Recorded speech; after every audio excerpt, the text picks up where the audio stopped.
आज हम मौजूद है जनरात लाइव न्यूज़ की तरफ से आदिल बियाबानी सर के पास, जो कि एक एडवोकेट है। और आज हम सर से इस ताल्लुक़ से बात करने वाले हैं कि जो अभी सेंट्रल गवर्नमेंट जो यूनिफॉर्म सिविल कोड जो लागू करने जा रही है, इस ताल्लुक़ से सर से बात करते हैं। सर, अभी सेंट्रल गवर्नमेंट जो यूनिफॉर्म सिविल कोड जो लागू करने जा रही है, इसमें आपकी राय क्या है सर? जी, मैं एडवोकेट आदिल बियाबानी महाराष्ट्र औरंगाबाद से हूँ। मेरी यूसीसी के ताल्लुक़ से ये राय है कि आर्टिकल 25 जो है कॉन्स्टिट्यूशन ऑफ इंडिया, वो राइट टू रिलीजन, आपको रिलीजियस आपकी जो भी राइट है वो प्रोवाइड करता है। इसके बाद अगर हम आगे देखें तो जो हमारे पर्सनल लॉज है, पर्सनल लॉज के अंदर जो है इट्स रन्स फ्रॉम रिलीजन। जितने भी पर्सनल लॉ है, चाहे वो मुस्लिम पर्सनल लॉ हो या और दीगर पर्सनल लॉ, ये पार्ट ऑफ रिलीजन है। स्पेसिफिकली मुसलमानों का जो पर्सनल लॉ है ये डायरेक्टली कुरान से आया हुआ है। जैसे कि यूसीसी लगाने में सिर्फ 4 बातों का जो है तो इस पर इफ़ेक्ट होगा। इसके अलावा इंडिया में जितने भी कानून है 95% के लगभग कानून सबके लिए कॉमन है। सिर्फ 4 चीज़ें हैं, शादी, तलाक़, उसके बाद जो है तो आपका डिस्ट्रीब्यूशन ऑफ प्रॉपर्टी, परिवार में जो आपकी प्रॉपर्टी की डिस्ट्रीब्यूशन होगा वो कैसा होगा, और ये बच्चा अडॉप्शन जो रहेगा गोद लेने का, है ना। ये 3 चीज़ें हैं। ये 4 चीज़ों के अलावा ऑलमोस्ट सारे कानून भारत के सेम हैं और सब ने वो एक्सेप्ट कर लिए हैं। तो यूसीसी जो लाने का गवर्नमेंट का जो अभी जो गवर्नमेंट का फ़िलहाल जो इन्होंने मंशा बनाई है, इनकी जो राय है, इसको भारत के कई हिस्सों में विरोध हो रहा है। और मैं भी being a Muslim and advocate, मैं भी इसको जो है तो विरोध करता हूँ। ये मेरी पर्सनल राय है। सर, एक सवाल हो रहा है आपसे कि अभी अमूमन देखा जाता है कि 2014 से सेंट्रल गवर्नमेंट में बीजेपी की हुकूमत है, और आज अचानक इस 2023 में आज अचानक ही इसी कानून को लागू करने की ऐसी क्या वजह पैदा हो गई? ये तो सभी को मालूम है क्या वजह हो सकती है इसकी। इलेक्शन 24 में आ रहे हैं और हो सकता है ये इलेक्शन के मद्देनज़र ये कुछ गवर्नमेंट की पॉलिसी के तहत उठावा गया स्ट्रेटजी हो। लेकिन हिंदूवादी जितने भी संगठन हैं, इनका शुरू से यूसीसी को समर्थन रहा। लेकिन देश के जो बाकी हिस्से हैं, जैसे कि नॉर्थ ईस्ट हो गए, नागालैंड है, मिज़ोरम है, आदिवासी समुदाय है, छत्तीसगढ़, महाराष्ट्र में, आंध्र प्रदेश में, ये सभी लोगों का इसको विरोध है। अगर आप यूसीसी के ताल्लुक़ से देखेंगे तो हिंदू जो लॉ है, इसके अंदर भी जो है तो 2005 तक हिंदू का ऐसा लॉ था कि उनके बेटी को कोई उनके प्रॉपर्टी में हिस्सा नहीं मिलेगा। लेकिन 2005 में उसमें अमेंडमेंट आया और आज हिंदू समाज में उनकी बेटी को उनके परिवार में हिस्सा मिलता है। लेकिन इसी तरह जैसे कि कुछ और समुदाय, आदिवासी समुदाय की जो प्रॉपर्टी है, जो कि हिंदू है, उनमें जो है तो जो प्रॉपर्टी होती है वो इंडिविजुअल की नहीं होती, किसी एक व्यक्ति की या आदमी की नहीं होती, वो समुदाय की प्रॉपर्टी होती है। तो ये उनका लॉ है, ये उनका कस्टम है। और कुछ आदिवासी समुदाय में जो सबसे छोटी बेटी होती है उसके नाम पर जो है तो पूरी प्रॉपर्टी जाएंगी। और इसी तरह जैसे मैं मेरे नाम के आगे मेरे फादर का नाम लगाता हूँ, आप लगाते हैं, महाराष्ट्र में सारे समुदाय लगाते हैं, तो ऐसे कई आदिवासी समुदाय है और दूसरे समुदाय जो अपने फादर की जगह मदर का नाम यूज़ करते हैं।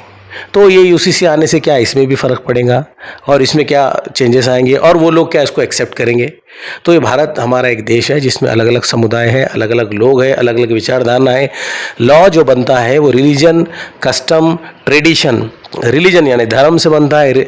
कस्टम बोले तो वहाँ के जो लोगों के समाज के अंदर जो एक चीज़ें हैं, जैसे हम आज देखेंगे नागालैंड में अगर किसी को पनिशमेंट देना है नागा समुदाय के लोग को, तो उसको सीआरपीसी या आईपीसी अप्लीकेबल नहीं है। नागा समुदाय का जो वहाँ का कस्टम है वो उस हिसाब से उसको सज़ा देंगे। समझ रहे बात को? तो नागालैंड, मिज़ोरम, नॉर्थ ईस्ट में अलग अलग कानून है, भारत में अलग अलग कानून है, अलग अलग लोग हैं, अलग अलग समाज है, अलग अलग जाति है, और हमने सब ने मिलकर जो है तो संविधान के तहत हम एक जगह आए और संविधान हमको इजाज़त देता है कि भाई बीइंग हम अपने रिलीजन प्रैक्टिस करें। और जितने भी पर्सनल लॉज है वो personal law they are come from the religion. Personal law किसी ने बनाए नहीं है, वो रिलीजन का पार्ट है। इसलिए पर्सनल लॉ में चेंजेस करना ये मैं नहीं समझता हूँ को मुनासिब बात है। हो सकता है इलेक्शन का फंडा हो, ऐसे जो दूसरे अपोजिशन पार्टी है वो भी बोल रहे हैं, और मेरी भी राय कुछ उसी तरह की है। सर, अमूमन अभी ये भी देखा जा रहा है, समाज में तो इसका विरोध हो ही रहा है, लेकिन इसके बावजूद भी अभी भी ऐसे कुछ समाज है जो इसकी तरफदारी कर रहे और जो कुछ तरफदारी नहीं कर रहे। जैसा क्रिश्चियन समाज है, इन्होंने भी इसका विरोध किया है। अभी यहाँ पर हमने अभी बीच में प्रतिक्रिया ली है बिशप सर की, क्रिश्चियन के धर्मगुरु की और मुस्लिम धर्मगुरु की भी ली है। तो इसके अंदर सर आ लगता है कि यूनिफॉर्म सिविल कोड हर भारतीय के हित में है, इससे नुकसान होगा हर भारतीय को क्या फ़ायदा हो? देखिए, अभी जैसे कि आपने ईसाई समुदाय की बात की और दूसरे समुदाय की बात की, इसी तरह जो सरदार जी लोग हैं हमारे भारत देश के, एक बहुत ही अच्छी कौम है देश की, इन्होंने हमेशा सेवा की है बॉर्डर्स पे और सारी जगह पे। तो इनका भी एक आनंद मैरिज एक्ट बोल के एक कानून है और उनके भी कुछ पर्सनल लॉ है, जैसे वो वेपन्स रख सकते हैं। आनंद मैरिज एक्ट के तहत ही उनकी शादी रजिस्टर्ड होती है। तो अगर ये पर्सनल लॉ जो है, मैं आपको एक बार और बोल रहा हूँ, इट्स अफेक्टिंग ओनली 4 थिंग्स: शादी, मैरिज, डाइवर्स और प्रॉपर्टी में जो आपका डिस्ट्रीब्यूशन होगा वो, और एक एडॉप्शन। तो देखिए, अब यही चीज़, बाकी तो सरदार जी के लिए भी पंजाब में अगर वो कोई गुनाह करते हैं तो आईपीसी एप्लीकेबल है, और महाराष्ट्र के अंदर आप भी कोई अगर गुनाह करता है आईपीसी एप्लीकेबल है। नागालैंड, मिजोरम, नॉर्थ ईस्ट के कुछ पार्ट छोड़ दिया जाए, कश्मीर में भी अब तक वो था, लेकिन वो उसके बाद कुछ दिन पहले से जो हुआ है तब से वहाँ वो एप्लीकेबल हो गया। तो मैं ये बता रहा हूँ कि ये 4 चीज़ों के लिए देश में इतना बवाल करना, इतने रिलीजियस लोगों के सेंटिमेंट्स को हर्ट करना, और इससे कोई बहुत बड़ा बदलाव आने वाला नहीं है। कई लोगों को अचानक से कोई रोज़गार नहीं मिल जाएगा, हमारी इकोनॉमी में बहुत ग्रोथ नहीं हो जाएंगी, हम चाइना को ओवरटेक करके आगे नहीं निकल जाएंगे। सिर्फ इससे एक डिस्टर्ब होगा। जो सुप्रीम कोर्ट और हाई कोर्ट हमेशा बोलते हैं, हार्मोनियस कंस्ट्रक्शन, समाजों के अंदर एक अच्छी भावना रहेंगी तो देश का विकास होगा, देश आगे जाएगा, उन्नति करेगा, तरक्की करेगा और हम अपने देश को बहुत आगे ले जाएंगे। तो मैं समझता हूँ सरकार ने, गवर्नमेंट ने कुछ ऐसी जगह अपनी एनर्जी को लगाना चाहिए जिससे कि भाई समाज का भला हो। इसके पहले भी आपने देखा होगा कि एनआरसी लेके हमने जो है तो हमारे देश के हज़ारों लाखों करोड़ों नौजवान के कई हज़ारों लाखों घंटे बर्बाद हो गए, धरने हुए, मोर्चे हुए, पुलिस प्रोटेक्शन हुआ, इसके ऊपर सुप्रीम कोर्ट, हाई कोर्ट को एक्शन लेना पड़ी। तो ऐसा देश में एक बेचैनी का माहौल पैदा करना, कोई समुदायों में बेचैनी का माहौल करना, परेशानी का माहौल पैदा करना, ये देश के लिए अच्छी बात नहीं है। जो हमारे देश के जिन लोगों ने अपनी जानों की कुर्बानी दी, ये उनके नज़र में भी मैं नहीं समझता हूँ ठीक है। आप कुछ ऐसा काम कीजिए जिससे कि it will be really helpful for the nation. तो ये मेरी इसके बारे में ये राय है। तो बिशप हो या चाहे सरदार जी समुदाय हो, चाहे मुस्लिम लोग हो, इनका जो है तो रिलीजियस के ऊपर जो चीज़ें हैं, शादी, डाइवर्स, ये डायरेक्टली कुछ चीज़ें कुरान से आई है, हो सकता है क्रिश्चियनों में बाइबल से आई होंगी। अगर मैं गलत हूँ तो अपने आप को करेक्ट कर लूँगा, बट मैंने सुना है, मेरी मालूमात के हिसाब से है। उनका आनंद मैरिज एक्ट जो है तो that is part of the religion.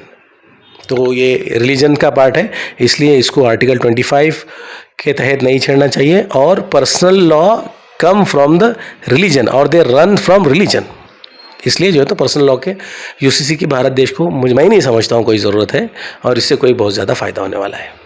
Uniform civil code के अंदर सर अमूमन ये भी देखा जाता है कि आपके फंडामेंटल राइट्स का हक तलफी होंगी, और दूसरे जो एक्ट्स है उसके अंदर भी हक तलफी होंगी। जैसा कि अगर कोई शादी ब्याह का मसला है, अगर कोई 4 शादी करता है तो उसके अंदर पहली वाइफ को ही लीगल करार कर दिया जाएगा और बाकी के जो 3 वाइफ से वो इलीगल करार कर दिए जाएंगे। इसमें देखिए, यूनिफॉर्म सिविल कोड आने के बाद तो मैं नहीं समझता हूँ 3 बीवी और 2 बीवी का कोई सवाल रहेगा, एक ही शादी होंगी। जैसे आज की डेट में अगर कोई भी आदमी एक बीवी जिंदे होते हुए या कोई भी एक शौहर जिंदा होते हुए बीवी दूसरा शादी करती है, समझ रहे मेरी बात को आप, एक वाइफ एक आदमी के पास है और वो दूसरी बीवी से शादी करता है, तो दैट्स कॉल्ड एज बायोगामी, और आईपीसी सेक्शन 394 के तहत वो सज़ा है। ठीक है, तो इसलिए यूनिफॉर्म सिविल कोड आने के बाद एक ही शादी होगी तो दूसरी शादी का सवाल ही नहीं रहेगा। अब किसी को क्या ज़रूरत है, उसने क्यों किया, वो सारी बातें बात की होती है। किसी को औलाद नहीं हो रही इसलिए किया है, जैसे कि बहुत से हिंदू समाज में भी हम देखते हैं, अगर उनको they do not get any issues, अगर उनको बच्चे नहीं होते हैं तो फर्स्ट वाइफ कंसेंट देती है भाई दूसरी शादी करने के लिए। या हमने ऐसे कई एग्जाम्पल बहुत सारे रिलीजन में भी देखे हैं।